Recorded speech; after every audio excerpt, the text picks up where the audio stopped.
बिहार में घुसने से पहले उल्टे पांव लौट जाएंगे प्रधानमंत्री नरेंद्र मोदी?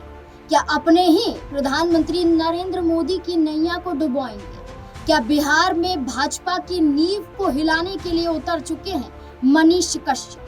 क्या मनीष कश्यप ही अब भारतीय जनता पार्टी के आंखों में धूल झोंक रहे हैं? क्या मनीष कश्यप अब भारतीय जनता पार्टी का नहीं बल्कि विपक्ष का साथ दे रहे हैं? क्या अब मनीष कश्यप बीजेपी के बाद आरजेडी से हाथ मिलाने वाले हैं?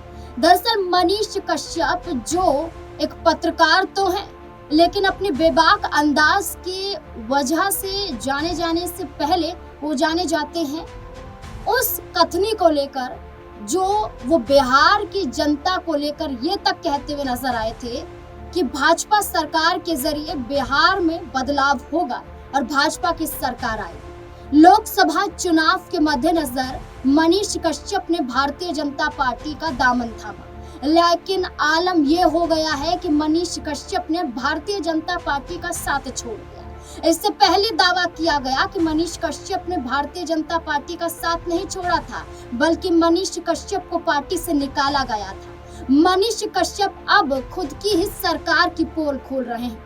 मनीष कश्यप भारतीय जनता पार्टी को ललकार रहे हैं और मनीष कश्यप क्या कुछ चुनौतियां देते हुए कह रहे हैं। एक बड़ी रिपोर्ट हमारे सामने आई है। जी न्यूज में मनीष कश्यप को लेकर क्या लिखा है, मोदी की रैली में मत जाइएगा, जाने पीएम की जनसभा को क्यों फ्लॉप करना चाहते हैं मनीष कश्यप। जहां मनीष कश्यप भारतीय जनता पार्टी में शामिल तो हुए थे, लेकिन भारतीय जनता पार्टी का साथ छोड़ देते हैं। अब खुले मंच से ऐलान कर रहे हैं, खुले दिल से कह रहे हैं कि प्रधानमंत्री नरेंद्र मोदी की रैली में मत जाइएगा। क्या कुछ मनीष कश्यप कहते हुए दिखाई दे रहे हैं, सुनिए जरा।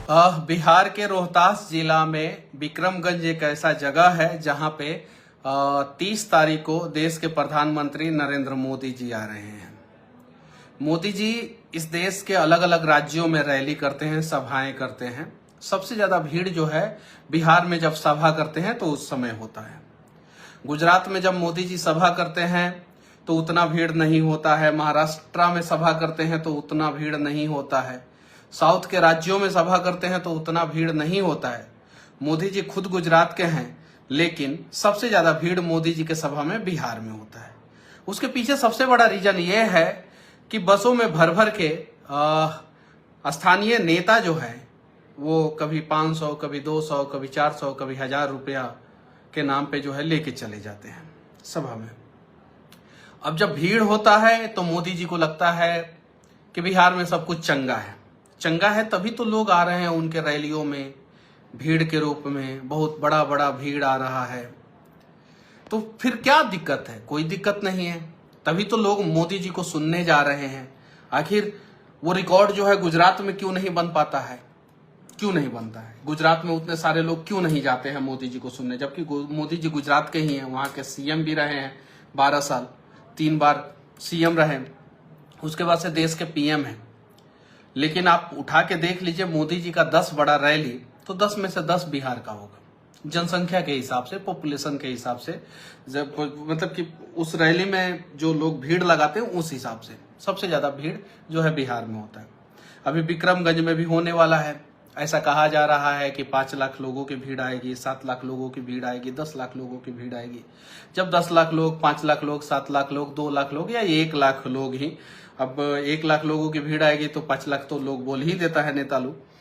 तो अगर 1 लाख लोग जो है मोदी जी को सुनने विक्रमगंज में जाएंगे और गुजरात में 10,000 लोग सुनने आएंगे, तो मोदी जी को लगेगा ना कि गुजरात से ज्यादा विकास जो है बिहार का हो रहा है और गुजरात से ज्यादा प्यार तो हमें बिहार में मिल रहा है।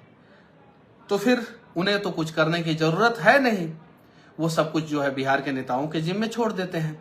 अब बिहार के नेताजी लोग करें। अब बिहार के नेताजी लोग ऐसा करते हैं कि ब्लॉक में भाजपा के कार्यकर्ता की बात जो है ना सीओ सुनता है ना बीडीओ सुनता है। थाना में चले जाइए तो भाजपा के कार्यकर्ता की बात जो है ना थाना प्रभारी सुनता है, ना दरोगा सुनता है, ना थाना का जो है छोटा बाबू सुनता है, ना बड़ा बाबू सुनता है। आप जाके देखिए कचहरी में क्या स्थिति है, आप जाके देखिए हॉस्पिटल में क्या स्थिति है। आरजेडी का अगर एक नेता फोन करता है ब्लॉक में तो बीडीओ सीओ जो है एक पांव में खड़े होके जो है आरजेडी के कार्यकर्ताओं का काम कर देते हैं। अब उनसे डरते हैं। जदयू का कोई कार्यकर्ता अगर फोन करता है तो उनका काम हो जाता है, ब्लॉक में, थाना में, हर जगह। बीजेपी के जब नेता लोग फोन करते हैं, विधायक लोग फोन करते हैं, कोई नहीं सुनता है। IGIMS में आज अगर RJD का एक विधायक फोन करेगा, अभी का अभी बेड मिलेगा। बीजेपी का एक विधायक फोन करेगा, बेड नहीं मिलेगा। पता कीजिए जाके, ये बात सही है कि नहीं, अब जाके पता कीजिए। बीजेपी के जितने नेता हैं लोग, ज्यादातर जो है अपना ठेका का काम जो है ना, वो मुसलमान को दे देते हैं। क्यों दे देते हैं? काहे कि बीजेपी के हैं। उसके बाद से जो है मुस्लिम ठेकेदार को काम दे देंगे, जो पेटी कॉन्ट्रैक्ट पे जो काम दिया जाता है, अगर उसको दे देंगे तो मुस्लिम लोग भी जो है आवाज नहीं उठाएंगे, RJD वाले लोग, विपक्ष वाले लोग भी आवाज नहीं उठाएंगे। और बीजेपी के कार्यकर्ता तो आवाज उठाते ही नहीं है। बीजेपी के कार्यकर्ता संस्कारी होते हैं, ये बात सही है। बीजेपी के कार्यकर्ता उदंड नहीं होते। बहुत सारी चीजें हैं, उस पर जो है मैं एक बार सेपरेट वीडियो में बातचीत करूंगा। लेकिन अभी विक्रमगंज में जो मोदी जी की रैली है, मैं आप लोगों से कहूंगा मत जाइए, भीड़ मत बनिए, भीड़ नहीं बनना है, मत जाइए रैली में। नेताजी लोग आए, कहें कि चलो रैली में, बोलिएगा कि अस्पताल में इलाज कराओगे, बताओ, तब चलेंगे रैली में। बोलिएगा CO जो है मेरा जमीन का कागज जो है गड़बड़ किया, उसको ठीक कराओगे, बोलो, चलेंगे हम रैली में। अगर नेता इतना नहीं कर सकता है, मत जाइए। बसेस भेजा जाएगा आपके घरों पे, पैसों का लालच दिया जाएगा आपको, बोला जाएगा, झंडा दिया जाएगा आपको, एक तिरंगा और एक कमल छाप का झंडा दिया जाएगा, मत जाइए। अगर एक रैली मोदी जी का बिहार में जो है वो भीड़ के हिसाब से फ्लॉप हो गया, अगर भीड़ नहीं पहुंच पाई, फिर मोदी जी पूछेंगे इन नेताओं से क्या कर रहे हो बिहार में, और तब फिर बिहार की हकीकत पे जो है चर्चा होगा वहां पे। समझिए लोग, आप लोग, बाकी आप लोगों की मर्जी। मुझे पता है आप लोग मेरे से ज्यादा समझदार हैं, मुझे पता है आप लोगों के पास जो है बुद्धि विवेक ज्यादा है।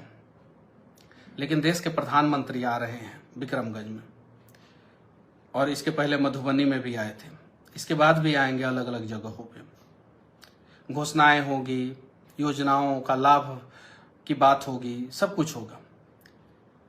लेकिन जब आप भीड़ लगा देंगे और भेड़िया धसान होगा, तो फिर देश के प्रधानमंत्री को लगेगा कि बिहार में सब कुछ चंगा है।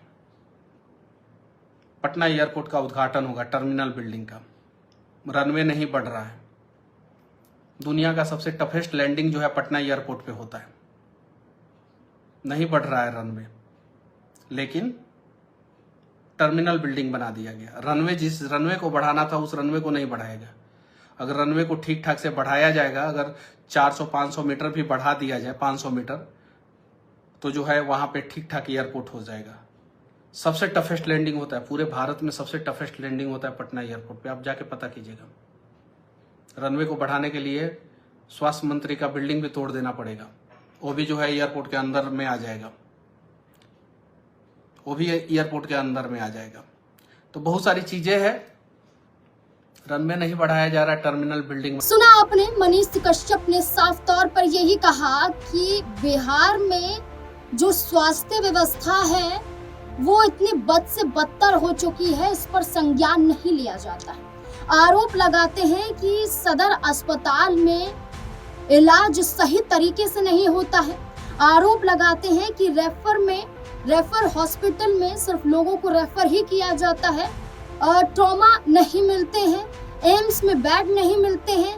PMSCH की बात करते हुए नजर आते, कहते हैं वहाँ हालात बद से बदतर नजर आते हैं, और वो सीधा ये कहते हैं कि मैं किसी भी मंत्री को चैलेंज करने के लिए तैयार हूँ। वो कहते हैं कि मेरी लड़ाई एक व्यक्ति विशेष से नहीं है, बल्कि मेरी लड़ाई सरकार से है, और सरकार के उन वादों से है जो झूठे हैं। वादे तो करते हैं लेकिन उन वादों को पूरा भी नहीं करते हैं। अब स्वास्थ्य व्यवस्था का मुद्दा उठाते हुए बिहार में सबसे खराब स्वास्थ्य व्यवस्था बताई जा रही है, और मनीष कश्यप ने बिहार की जनता को ये कह दिया है कि विक्रमगंज की रैली में मत जाना, जहां प्रधानमंत्री नरेंद्र मोदी आने वाले हैं। अब देखना होगा कि क्या भाजपा द्वारा मनीष कश्यप पर कोई एक्शन लिया जाएगा, या मनीष कश्यप का ये ऐलान ये दर्शाता है कि वो अब भाजपा के खिलाफ किसी विपक्षी दल का दामन थामने वाले हैं। क्या कांग्रेस, क्या RJD का साथ अब वो लेते हुए नजर आएंगे? बड़ा सवाल बन जाता है। सवाल के जवाब में आपकी क्या राय हो सकती है? अपनी राय कमेंट सेक्शन में जरूर दें। देखते रहें SP9 न्यूज़। धन्यवाद।